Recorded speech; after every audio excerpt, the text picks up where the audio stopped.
Antok, isiniwalat niyo sa amin na ginawa mo kababuyan kay Lucas habang tulog si Lucas yung asawa niya, paulit-ulit mo kinantot. Patay! At sa round 2, ilalakad namin ang tunay na istorya at sinisigurado ko sa iyong bukod kay Lucas ay mas lalong magugulat ka. Putang ina mo ka!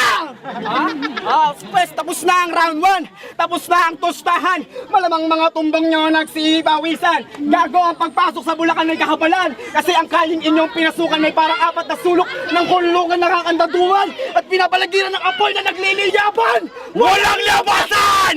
Para wala na tayong mahabang argumento, pirmahan nyo na ang testamento! Talagang permado na ang testamento dahil ngayong sulugan. Magbibistulang korte, ikaw ang nasasakdal, siya ang abogado at tablatalo! Napilit ng laban ng kaso kalaban ay mismong hurado. Wala ng litis-litis pa para tao na kayo pinapapagit na parusang permado ng berdugo!